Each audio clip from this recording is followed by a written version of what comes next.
Pat Mayo Experience Week 12 main slate DraftKings picks and preview. If you're looking for more shows over the holidays, on Thursday I'll have the full game picks and preview for Sunday, and then on Friday I'll have the injury report and ownership projections, chalk and pivot plays that'll be coming up with Ryan Hodge. And after the Minnesota-Detroit game on Thursday, to get away from your families, I'll be live on Periscope taking your questions for the remainder of the day if you want a late swap, or if you have questions about Sunday, I'll be there to help you get a break from your family. All right?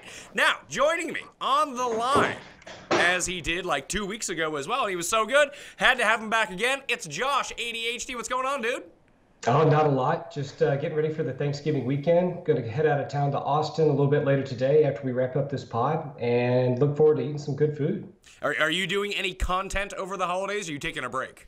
I'm taking a little bit of a break. It's my pretty standard gig. Like, I get all of my apps updated on my site, make sure everything's running good on RotoViz. And once that's done, I let everybody do their thing. And if they have a problem, ping me. That's great. Otherwise, I'm going to enjoy some football and some family. So is that how you do like on Thursday? Like, what time do you guys eat at? Do you eat during the games? Do you wait till like one game is over and then eat? Or does football just kind of happen in the background? It's football's more of a background thing and I spend it with my wife's family, and it's a hardcore family day, and football happens in the background. Everybody grazes most of the day. The food's usually ready about 11, and I usually don't end up eating until about 5 or 6, just because I'm busy flapping my gums, watching football, doing other things, and I forget to eat.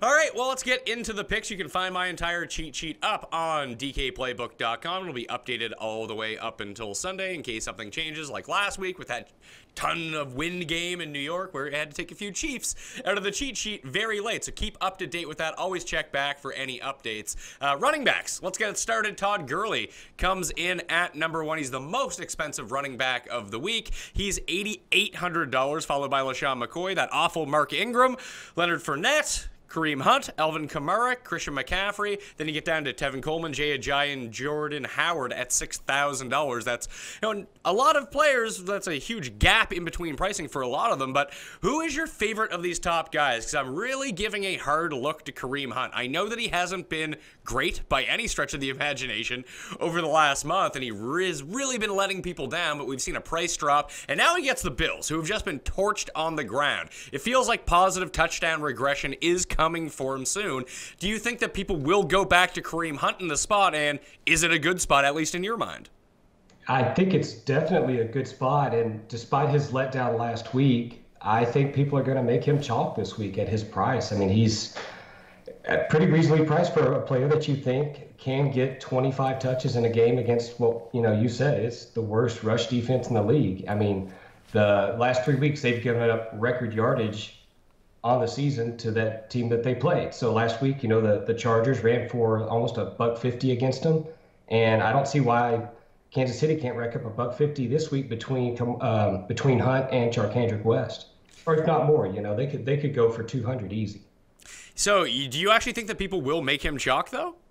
I do. I really do, because, the other players up here at the top, they all have some warts. Now, obviously, McCoy, especially after the game he had last week at a pretty tough spot, he offers a lot of upside where he is based on the fact that Tyrod Taylor is starting again. I think folks are going to kind of pick up on that, and they may play him more.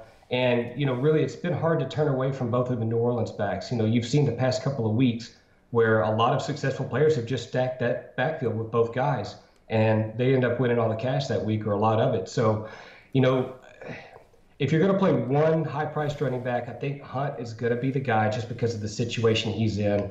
I personally will temper some enthusiasm with that. He's not going to be the guy I go with at the end of the week, but I could certainly see the case. It makes a lot of sense, and I wouldn't blame anybody for doing it.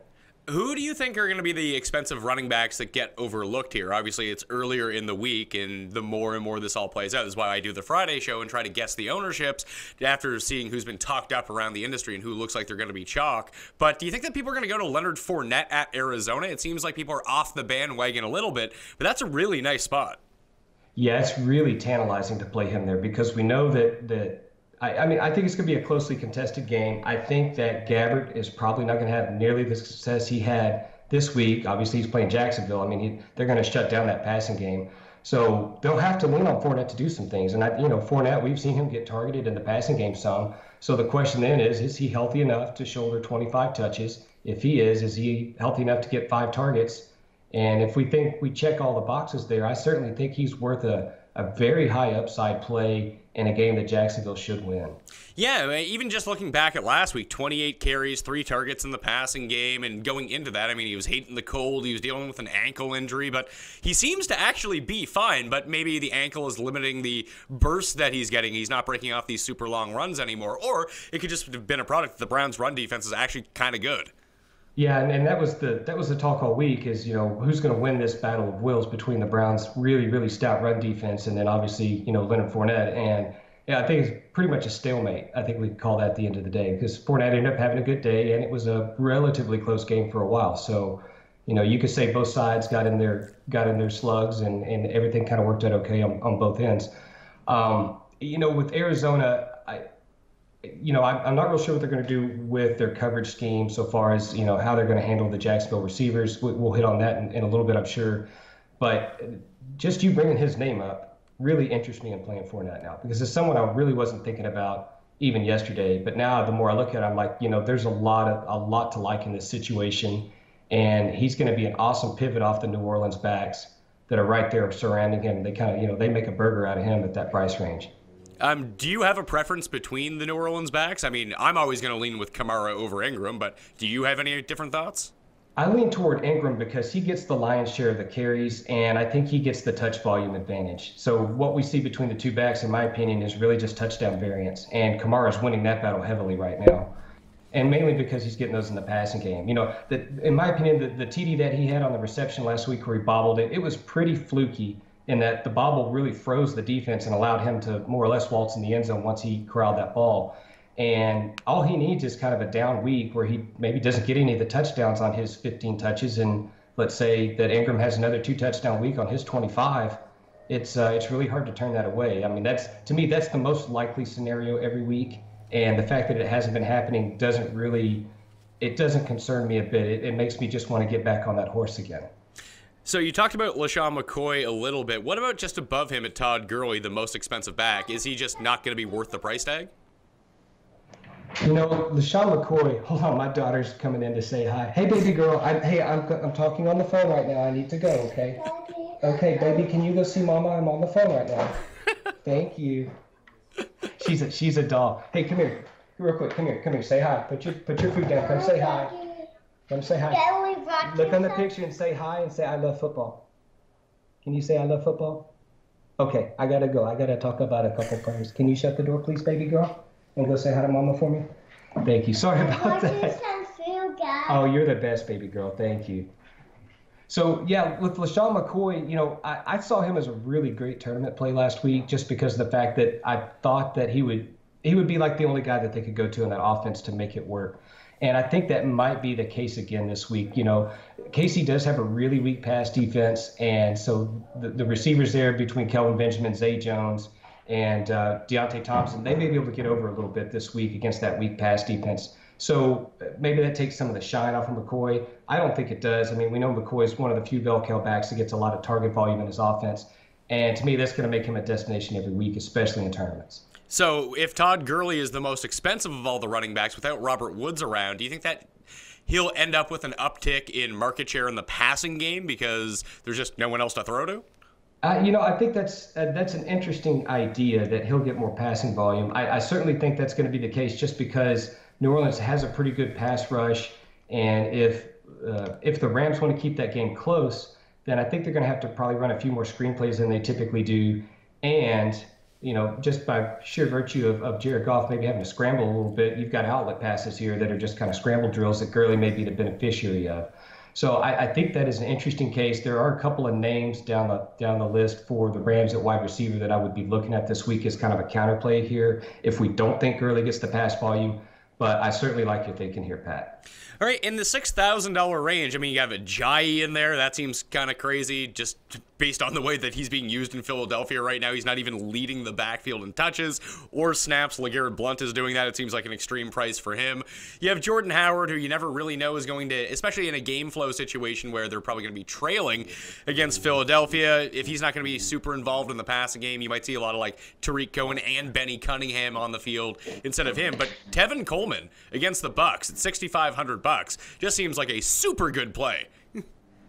Yeah, I agree with that 100%. You know, the only caveat here for me is that it is a divisional game. So, you know, those tend to be a little bit more wonky, I think, than our typical out-of-division games.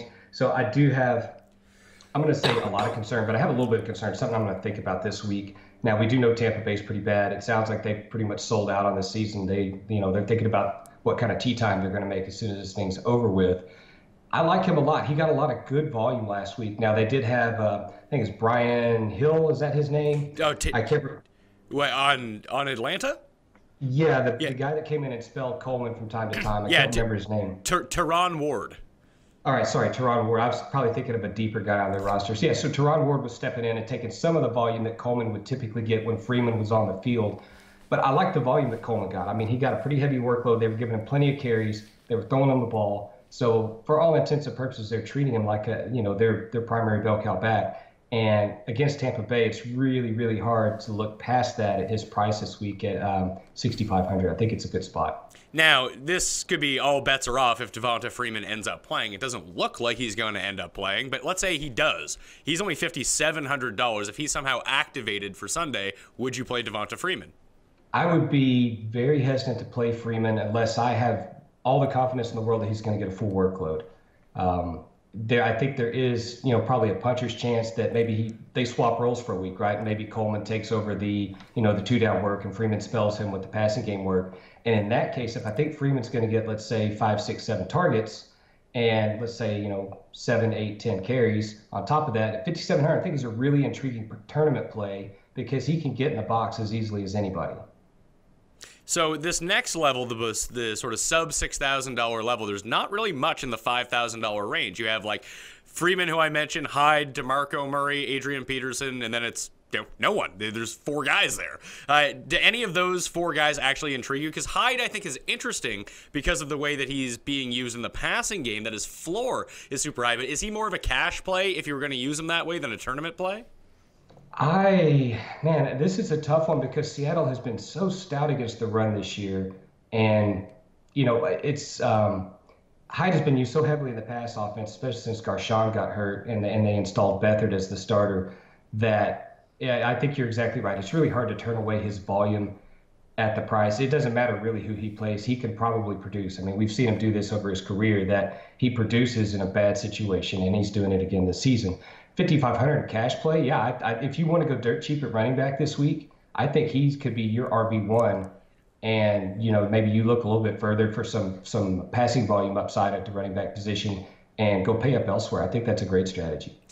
Who would you pay down for at running back this week? Because it just seems to be a cluster of running backs who are all stuck in weird timeshares that people have few problems predicting. Even like, your Dion Lewis's of the world at $4,800. It looks like it's his job, but I mean, everyone was just all in on Rex Burkhead last week. I mean, if it shifted back to Rex Burkhead, or all of a sudden it's one of those 9-target James White games, no one's going to be stunned in the Patriots' backfield. The Jets' backfield, no one really knows what's going on. Is Forte going to play? Even if he doesn't play, is it going to be Powell? Is it going to be McGuire? Miami's backfield, is it Drake? Is it Williams? Is there one of these guys down here that you feel comfortable with?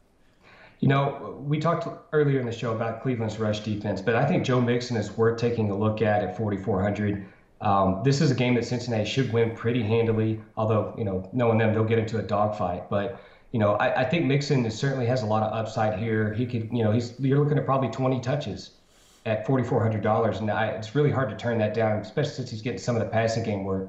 I feel like they're really not using Gio Bernard at all in this offense, which is a head scratcher to me. But for $4,400, I think Mixon's worth a look. Another guy that I think has a lot of upside, because we talked about Kareem Hunt, is Charcandrick West.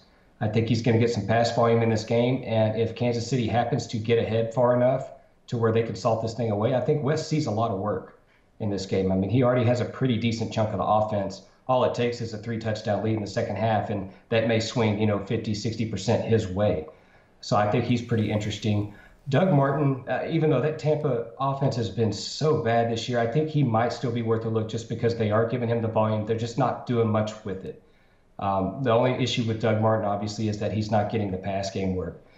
Damian Williams has some interest to me, and also his running mate, Kenyon Drake, both right there in the 44 to 40, 4,300 range. I mean, they're kind of bookends there. If we think that New England's going to get ahead of Miami and they've got to throw the ball a lot, I think that's going to lead me more toward Kenyon Drake as just maybe a really cheap, high upside reception play. Maybe he gets 6-7 receptions and 60 or 70 yards. At his price, I think he'll take that, especially in cash if you want to really get cheap at running back and get ugly. One other guy that I find interesting, and you know what, he's not on this slate, so I can't talk about him, and I won't talk about him, and I'll keep him a secret. Well, who was that going to be? It was going to be Danny Woodhead. Oh. And just because, one thing that, and obviously he's not on this slate, but one thing that really encouraged me, and I remember now he's playing Monday night, one thing that encourages me about Danny Woodhead coming off of that injury is his role in the offense was solidified last week. I mean, he steps on the field, and pretty much through the first quarter and a half, he's already got 4 receptions. So for me, I think there's, obviously it's the long slate this week, but there's a lot of upside there with Danny Woodhead still at his pretty low price. The guys that I'm looking at from down at this level, I might even go cheaper than, mixing in the volume makes a lot of sense to me. I understand that. But if you drop down a little bit lower, J.D. McKissick is sitting there at $3,700 against San Francisco. Mike Davis got hurt on Monday night. He's dealing with a groin injury. He's probably not going to be playing. Eddie Lacy is absolute trash. Thomas Rawls probably gets reactivated for this game, and if it's a situation where Seattle gets up by a bunch, they might try to integrate him back into the offense. But just the way that it kind of broke down, I think that J.D. McKissick for $3,700, with the way that he's being used in the passing game as well, he's even being split out wide from time to time, that he is very interesting, especially for the floor that he could provide just through the receptions alone. And then right below him at the same price, Devontae Booker, $3,700. We saw him take a big leap in usage last week, and now that they're starting Paxton Lynch against Oakland, who's not a very good defense, if they're just trying to see what's going to happen for the future, I think that they might start giving Devontae Booker like 60, 65, potentially 70% of this offense out of the backfield, make C.J. Anderson take a back seat, and then boom, you're dealing with a situation where you have a running back who's used in the passing game, getting 15 touches and could scrape a touchdown or two. I think that's a good spot for him. Yeah, I think those are all great picks, especially McKissick. He's pretty sneaky going against that San Francisco defense. It really, you're playing Russian roulette with that offense at the running back position because, number one, they're really bad at running the ball, but there's a lot of value to be had there against San Francisco, obviously. So, do we think McKissick's going to be that guy? I think your pass floor that you mentioned right there, I think that's the reason why you would hedge that way rather than Eddie Lacy or Thomas Rawls.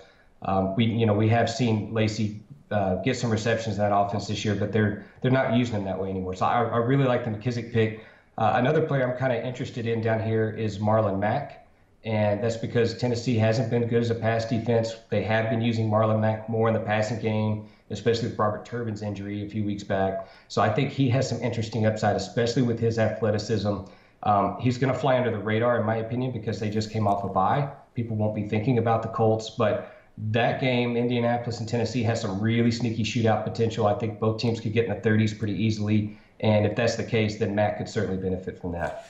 So the weird thing is, I like Marlon Mack too. Do you think this is a situation where we're just enamored with the potential upside that can come along with Marlon Mack? Because the last 3 games, Frank Gore has 17 attempts, and 16 attempts, and he has 1 target, 4 targets, and 4 targets in those games as well. Should we just be playing Frank Gore? I think that's a very, very viable question to ask, and I don't see any problem with playing Frank Gore. The problem with Frank Gore is he has no ceiling. Frank Gore is, to me, he's just a dirt cheap cash play, and there's nothing wrong with that, right? If you're playing cash primarily, and at $3,600, you could certainly do a lot worse than a 20-touch floor. Let's move to receiver, and when we go to the top, we see A.J. Green at $8,000. He's followed by Julio Jones, Mike Evans, Mike Thomas, Brendan Cooks, Doug Baldwin, Tyreek Hill, Jarvis Landry, T.Y. Hilton. Robert Woods is out. He would have been $6,500.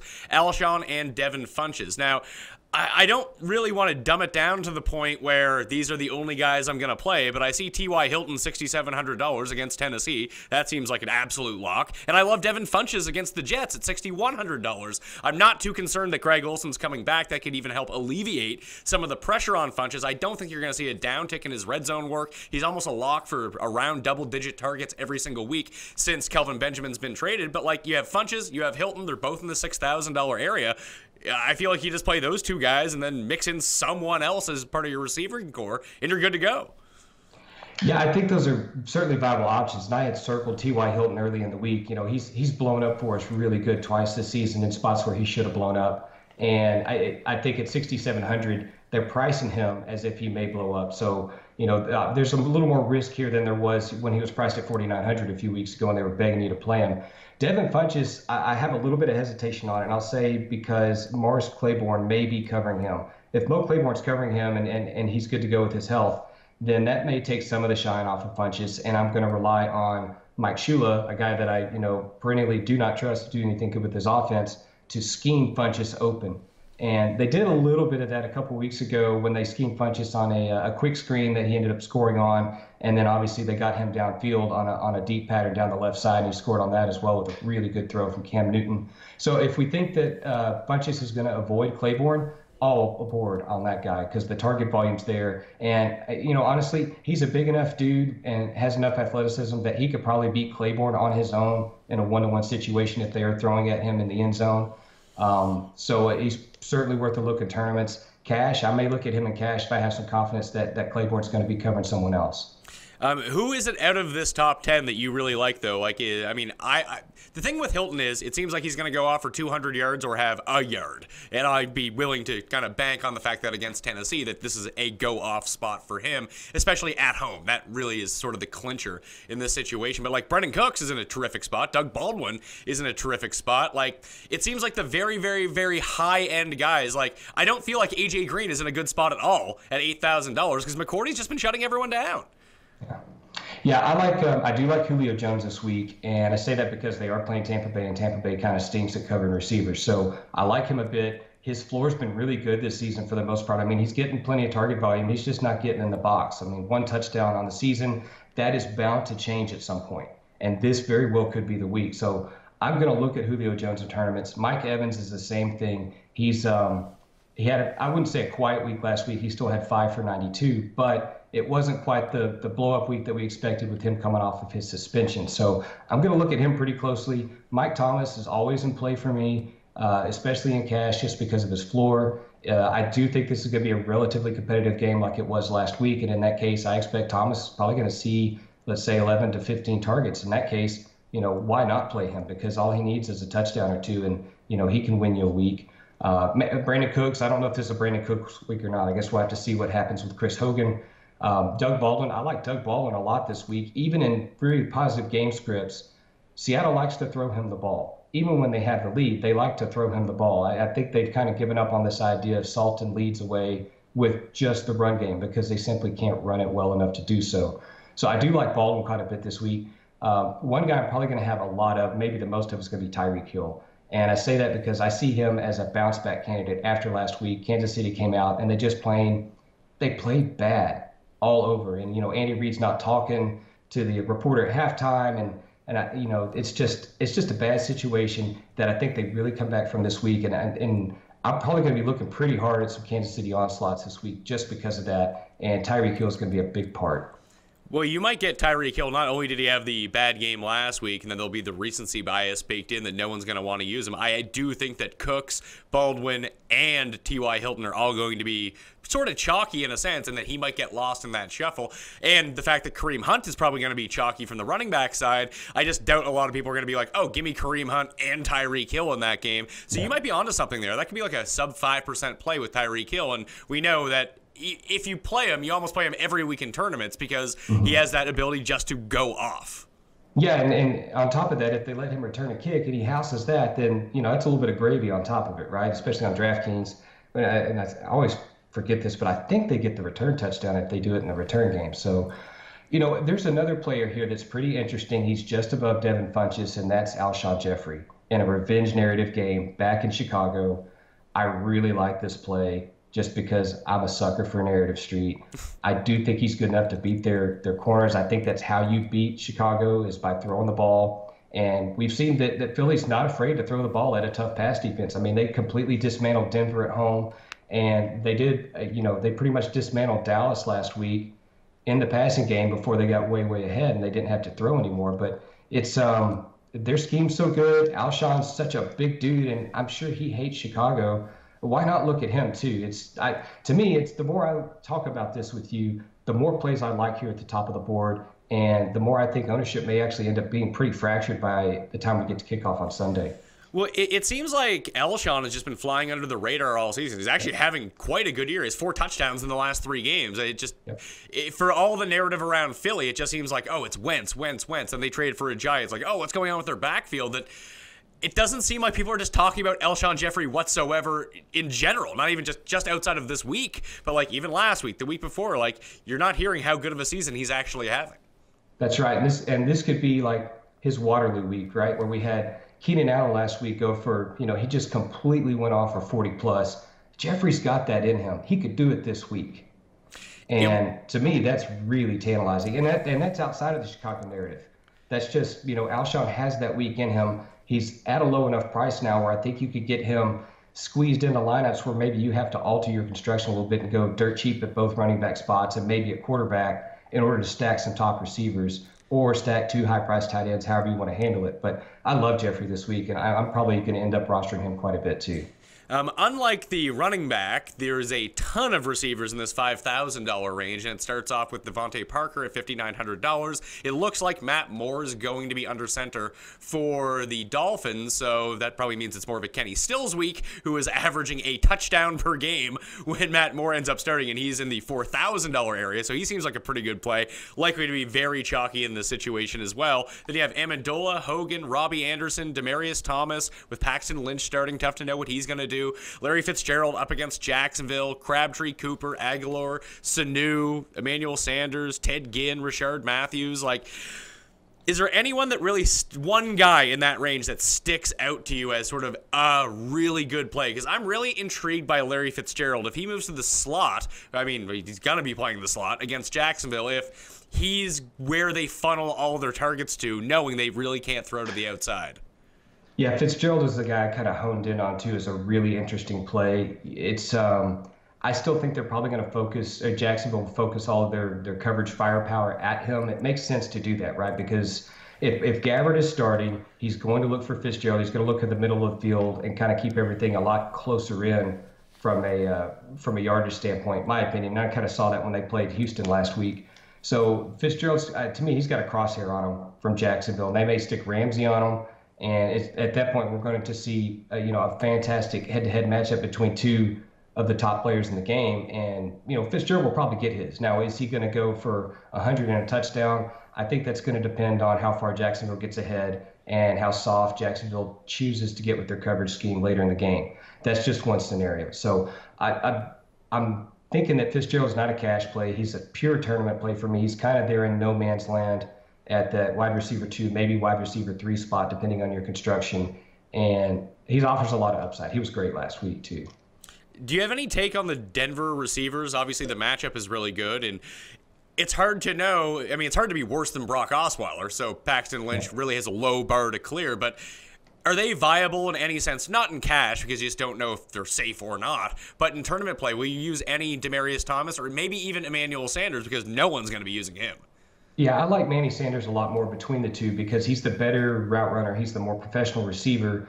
And to me, especially against the Oakland pass defense that we saw got lit up last week, I think if they're going to try to throw the ball deep, it's going to be to Sanders and not to Thomas. And that's been their preference typically in the past, is to use Sanders in the deep game as much as they do in the intermediate game. And he can go across and get a touchdown and maybe a $130 or something like that, depending on the game script. So I'd like Sanders of the 2 pass catchers this week. Now, one thing we have to think about, and we saw this with Gabbert last week, is who are the guys that are on the second team that Lynch has worked with the most that he's going to feel more comfortable throwing to?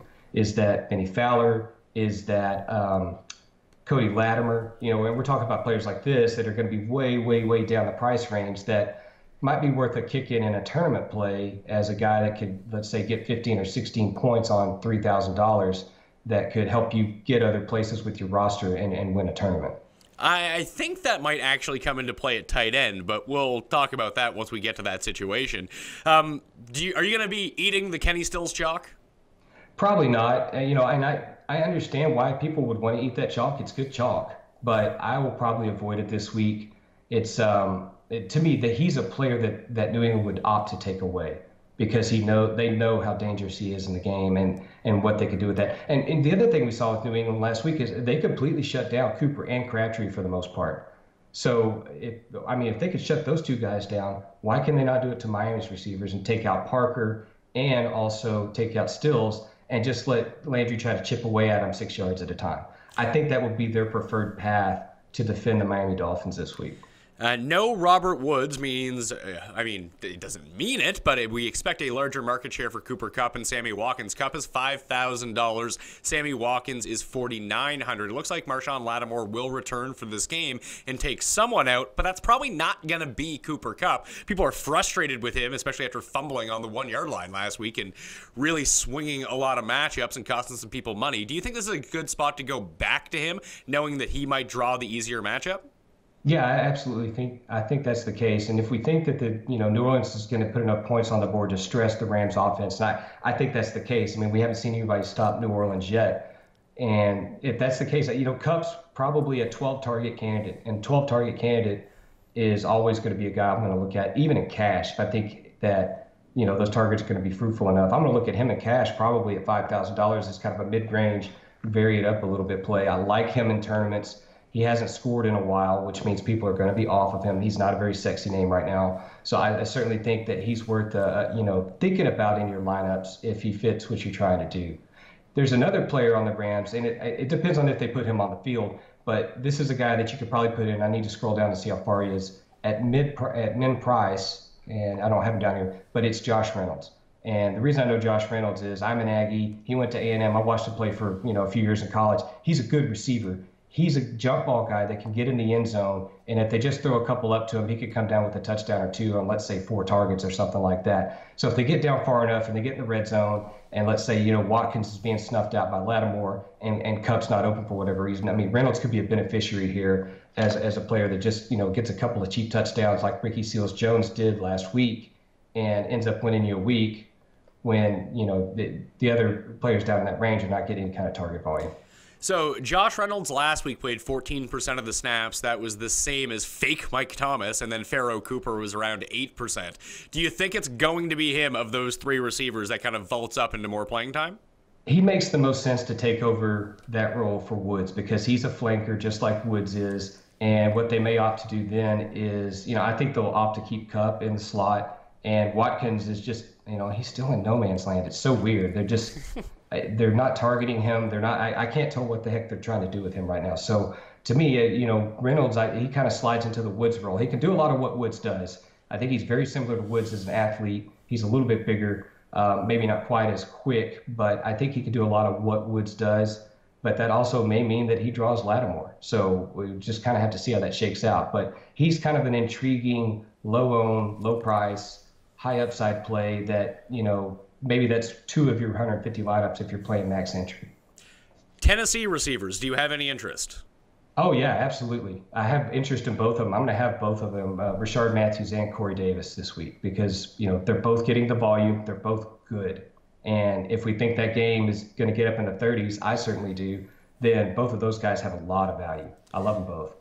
In a great matchup against the team giving up the most DraftKings points to wide receivers, it looks like Kelvin Benjamin may play for the Bills. We're still not sure with his knee problem. Looks like Jordan Matthews and his knee issue is going to be back. Zay Jones and Deontay Thompson combined for 15 targets last week. Is there a Bills receiver you would consider using, or is it just so spread out that it's just not worth it? I'm probably just going to avoid that and go with Charles Clay if he plays. Okay, what about Corey Coleman? And in what was a really stiff matchup last week against Jacksonville, ends up going 6 for 80. He gets all the volume. He's still at $4,300. It's a tough matchup against the Bengals, but it's a situation where, as it is with most weeks, they're underdogs, so they're going to have to be throwing a ton. Do you think Coleman, the last time that we all kind of agreed that there was a safe Cleveland receiver, I think Rashard Higgins scored 0 points. So there's always that worry, but do you trust Corey Coleman at all?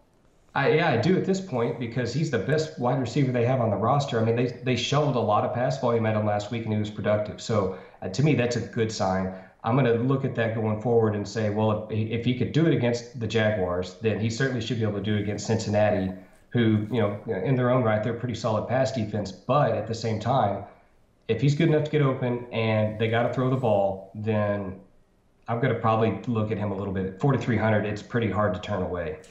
Well, Marquise Lee is sitting right there at $4,500 as well. And do you think he ends up getting matched up with Patrick Peterson? Because I don't necessarily think that he will. Peterson might be on D.D. Westbrook.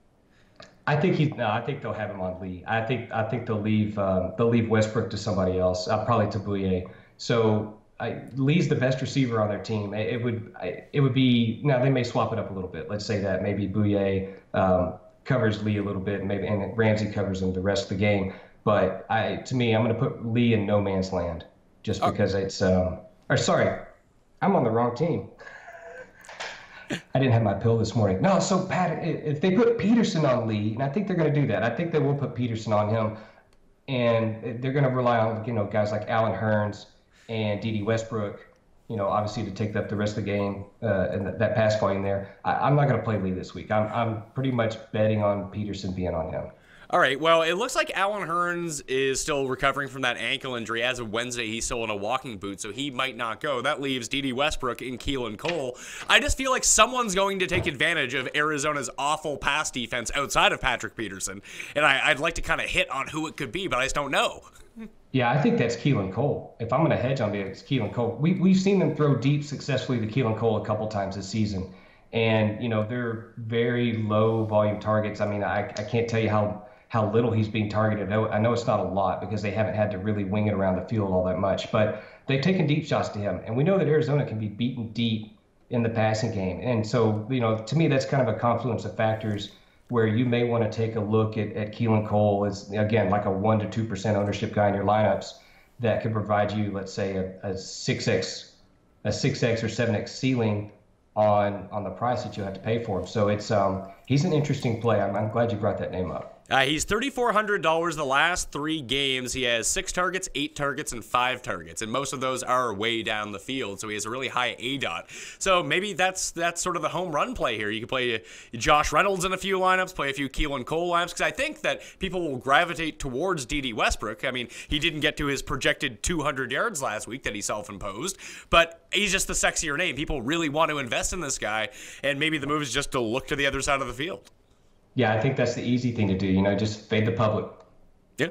Is there anyone else down in this range that you like in this $3,000 level that you could see using? There's only 2 names for me, maybe 3, and I just want to talk it through a little bit. One is Marquise Goodwin. I always like Marquise Goodwin because of his big play potential, and that Seattle secondary is beat to shit right now, and you can probably take advantage of them deep. He's only $3,900. Dontrell Inman is somewhat intriguing to me. He had all the targets 2 weeks ago and scraped out some value last week towards the end of the game. He's only $3,500. And the other one is Russell Shepard. No Curtis Samuel. You talked about the potential of Devin Funchess being shut down by Claiborne. Is he someone to look at here, potentially acting as the wide receiver 2 now? Oh, man. Shepard, I'm probably going to avoid that just because I think they'll funnel those targets to McCaffrey, to be honest. And they seem very intent to use McCaffrey as their wide receiver 2 in the offense. With the addition of Olsen coming back, I think that muddies the situation a little bit. I'm going to be off Shepard completely. I can understand the case for him as the guy that Claiborne does not cover, but I think it's a very high variance play, and the floor is absolutely 0 in that situation. So I'm pretty hesitant to put him in my lineups. You mentioned Inman. Inman's a guy I had circled pretty early in the week just because he's a guy that if Chicago gets behind, they're forced to throw. And we've actually seen, Mitchell Trubisky throw the ball downfield a little bit. He could end up getting you 16 or 18 points on the week. And at that price, at $3,500, I mean, that's awesome return, especially if you can manage to sneak in a touchdown. So I like Inman as a high upside play. Goodwin, as you mentioned, he's always in play for me, especially with Seattle's backfield being banged up so bad. And I'm looking down here, and I'm not really seeing anything else that strikes my fancy. We did kick around Keelan Cole for a second, and while he has some interest, I think there's not enough play volume there to really make sense out of him at this time. So I'm scrolling down a little bit further down here at the bottom basement, and I'm not seeing anything else I like. So I'm probably going to stay above, let's say, 4,000 this week with my wide receivers. Let's move to quarterbacks. When we go to the top, Tom Brady sitting there, $7,700, draws another good matchup against Miami. And I was talking with this to Seeley yesterday that out of all sort of the high-end quarterbacks that got drafted in like redraft leagues this year, the only one that was actually worth taking was Tom Brady. After Aaron Rodgers got hurt, everyone else has been kind of a dud. But is it just safe if you can afford it just to play Brady every week? I think so. Now, one thing we have seen with Brady is that he has struggled with Miami in the past. And, typically those are week 17 games that I think about. But, if you want the floor play, I think Brady's certainly worth a look if you want to pay up at quarterback. Me, I'm going to go another direction. I like Wentz a lot this week at 7,200 as a pivot from Brady, as a pivot off of Russell Wilson. Chicago does have a pretty solid defense. They've kept their games close, but we've seen with the tough defense, Philly still prefers to throw the ball. And I think they'll prefer to keep throwing it this weekend. And, Wentz is probably going to approach, let's say, 35, 40 attempts. And I like that at 7,200. It's going to be hard for me to turn away. I think in the interest of saving money and potentially paying down a quarterback, I know he's still technically in concussion protocol right now, but it does look like Jacoby Brissett's going to play. He's $5,400. I'm going to be using a ton of T.Y. Hilton. I just think it makes a lot of sense to use Jacoby Brissett with him. It's just such a good spot against Tennessee that he's probably going to be my favored quarterback play this week. Yeah, I like Brissett quite a bit. He's a guy I circled very, very early on when I saw the matchup that's a guy I want to play. I do like Tyrod Taylor this week. We know that, Kansas City is kind of vulnerable in pass defense. I'd say as long as the weather isn't too nasty for some reason, then I'm going to look at Tyrod quite a bit. But Brissett, I think Brissett's in play. You mentioned the stack with T.Y. Hilton. I think that's a fantastic idea. If Doyle is in decent shape this week and he can play, then I would certainly look at Doyle with him. I can't remember how hurt he is at this time. I just know he was dinged up a bit. So, you could theoretically do like a full game onslaught with Indy and Tennessee, which is really off the beaten path in my opinion. But, again, I think this game could get in the 30s pretty easy on both sides. And if that's the case, then onslaught might be what wins you the millie this week. Any interest in Matt Moore against New England for less than $5,000? No, I don't have any interest. I don't want to go against New England at this time. Their pass defense, they've got it figured out. And even when New England has gotten ahead, they are snuffing teams out on the offensive side. So, we thought Oakland was going to eat last week, and Oakland just got totally obliterated and run out of Mexico City. And that's what New England's been doing with teams since, like the last 4 weeks. They've got their things together, and I'm not going to go against them at this time. You talked about how you like Tyrod Taylor a little bit. The other guys in that area, you have like Derek Carr right below him. Then you have Mariota, Ryan, and Dalton just above him. Do you have any lean towards those guys? Because I kind of like Matt Ryan a little bit. Yeah, I like Matt Ryan a little bit this week. I do like Mariota quite a bit. And, Dalton, I think Dalton offers some upside, especially if you want to stack him with A.J. Green as a tournament play. We talked about A.J. being matched up in a difficult situation, but A.J. wins in those situations too. And they're not going to go away from him. I mean, A.J. scored last week. He had a good game against a tough Denver defense last week. So to me, that's a high upside tournament play. Mariota, again, we mentioned the high potential in that game. I love Mariota. He played really well last week for the most part against Pittsburgh in a really tough spot. And, this could be a blow-up game for him, the game we've been waiting on all season where he goes for, 320 and 4 touchdowns and wins you a lot of money this week. So I like him quite a bit. And then Alex Smith, I might be willing to go back to the Alex Smith well this week after that disaster in New York last week because of the narrative I'm thinking about where they're just going to come out and probably having their asses chewed all week by Andy Reid and look to absolutely obliterate a cream puff opponent in Buffalo. So there might be some benefit here to looking at Alex Smith as a tourney play. I kind of like him as a cash play this week if you want to get in kind of that mid-range at quarterback and do something different than Brady or Wilson or Breeze, the typical top names.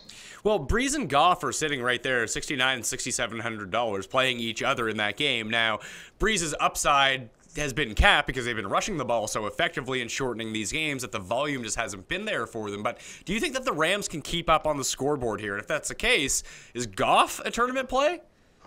I'm concerned about the Rams keeping up on the scoreboard. They couldn't do it last week in Minnesota. And so we have to watch them go. Now, granted, they get New Orleans at home, so that helps. They're playing at home. They're not playing, in the Superdome.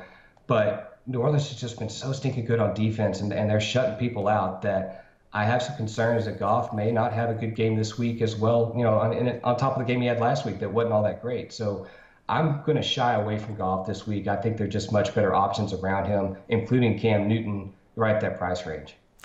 Move to tight ends. Kelsey's number 1 at 7,300. Then Gronk comes in at 6,900. Is that like the narrative of the week? Like, out of all the revenge spots, potential players being chewed out to light a fire underneath their ass, Gronk at 6,900 seems to be the play, right? I mean, how can you avoid that? The last time they put Gronk at 6,900, he lit the scoreboard up. I mean, he paid out. So, both Gronk and Tyreek Hill are at 6,900 this week. And to me, I'm going to have a lot of double nice lineups with those two guys. It's just too hard to resist. They're in such great situations that it's so tantalizing to play them. I'll probably have both in a few lineups.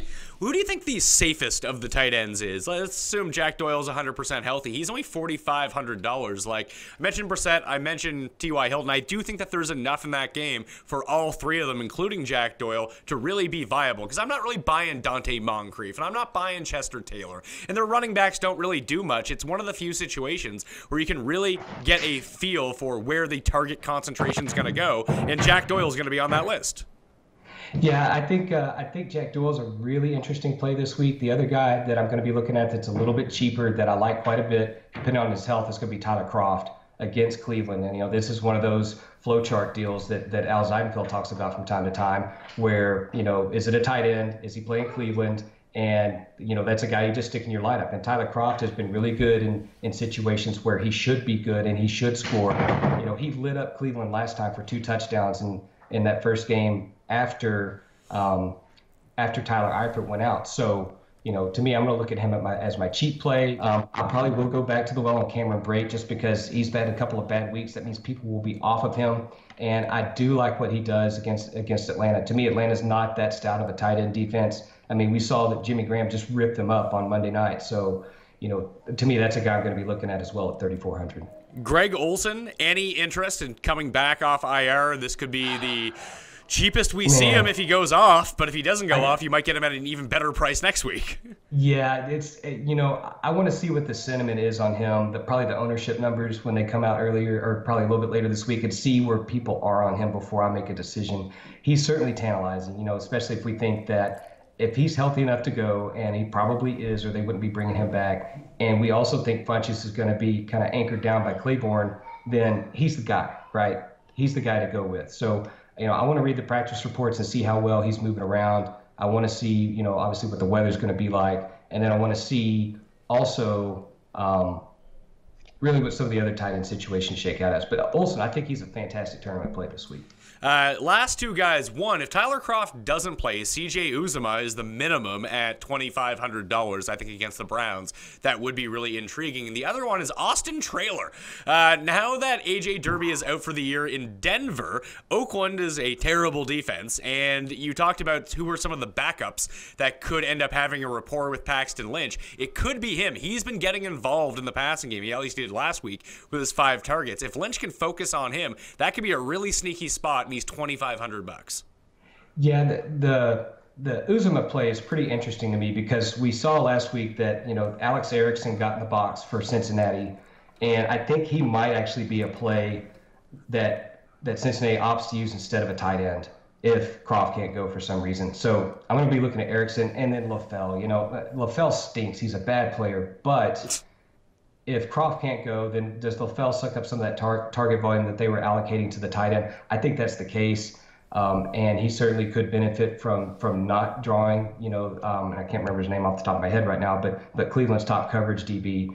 That it's a LaFell week again. It's hard to tell, but if I'm looking at Uzomah versus LaFell, I'm probably going to go with LaFell. Do you have any thoughts on Traylor? I'm just trying to wrap my mind around the Cincinnati situation now. Maybe the best move is just don't take Cincinnati guys, because that never really works out for anyone. Yeah, again, Cincinnati could come out and lay an egg and lose to Cleveland this week just as easy. So that's what Cincinnati's done this year. They're just not a good team. They're kind of good enough to win a game here against bad teams, but I don't know if Cleveland's really bad enough for them to beat. To be honest, I think Cleveland could come out and win that game on Sunday just as easy. And in that situation, I just don't see a lot of passing goodness coming out of Cincinnati. Now, Traylor's pretty interesting. And, again, that's a guy we talk about that probably worked with Lynch quite a bit on second team stuff. And there's a lot to like there about that kind of situation. It's a bit narrative street, but at the same time, we see it happen all the time. We saw it with Garrett and Ricky Seals-Jones last week. That could be the case this week with Traylor. He's probably going to be a guy that's like, it's a punt tight end, obviously, somebody you'll have in your tourney lineup, but maybe not your cash lineup. But I don't know, maybe you put him in your cash lineup. I'm not sure, but it's, God, it's an interesting name and somebody I'm going to have to add to my list this week because I didn't think about the situation much until you brought it up. Okay, let's close with defenses and let you get out of here and back to family life. There are 3 defenses that I really like. I mean, if you pay up for the Jags, you know what you're getting. It's a good spot. They are pretty pricey, though, at $4,100. The ones that I really like, I like the Eagles at 36 against the Bears. I really like Carolina against the Jets. They fit the mold of a top 10 pass rush going up against a bottom 10 offensive line. Always something I really like to target in that situation. I don't think a lot of people are going to be on them at $3,300. And just a defense that I always like to play if you're taking a punt. I know it's an awful situation, but they actually do meet the criteria of they're a top 5 pass rush going up against an offensive line that's been better at run blocking than pass blocking recently. The Bears against Philly. Now, you always have to worry that Philly might put up 50 points, but if you can get a turnover or two, Wentz not immune to turning the ball over. He will take some sacks. That I think if you're going to punt defense, the Bears would be the play. Yeah, the only thing that kind of scares me off the Bears this week is that they'll be on the road. And I got bit by that a couple weeks back when I took the Denver defense in Philadelphia, thinking the same kind of things that, maybe, and we lucked out. We got a touchdown out of that game, but it was looking pretty bleak up there until they stuck Nick Foles in the game. The punt defense I'm looking at this week actually is Cleveland. And, I kind of mentioned it earlier, Cincinnati has, they have a penchant for laying an egg. And they have a bad offensive line. Cleveland's got a pretty decent pass rush right now. Now they did lose Emmanuel Ogbah pretty recently, which kind of stinks for them. But as far as I know, Myles Garrett's still good to go, and that guy's an absolute animal. And they have a good enough pass defense where they could probably shut down AJ Green and force some other things to happen. That Cleveland might be a team we're looking at the way you mentioned Chicago as a team that could get a turnover, get in the box on defense. And at $2,500, if they score you 11 or 12 points, that's awesome. I love that. So I'll probably look at Cleveland as a punt defense this week for all those reasons. Out of all the top end defenses, which is the one do you think you'll end up using the most? Out of the top end, it's probably going to be Philadelphia. I like them at home. Chicago's not that great of an offense, and if we think that they're going to have to keep pace, they're probably going to turn the ball over. Okay. That'll do it on the Pat Mayo Experience. Josh, thanks for being on the line, dude. Hey, man, thanks for having me. Pat, have a happy Thanksgiving, American version of it. Obviously, you guys already had yours up in Canada, so appreciate you having me on. Have some fun this weekend. You too. Safe travels with everything. You can check out Josh's work up. You can follow him on Twitter at Fantasy ADHD and just get links to everything from on there, whether it's RotoViz, RotoGrinders, his site. He's all over the place and making apps for everyone. So I really appreciate you being on the line today. Happy holidays, dude. Yeah, happy holidays. Thanks for having me, Pat. All right, I'm Pat Mayo. You can follow me at ThePME on Twitter and check out my updated cheat sheet up on DKPlaybook.com. Updated all the way up until Sunday. Want to remind everyone, Periscope Thursday after the Lions-Vikings game.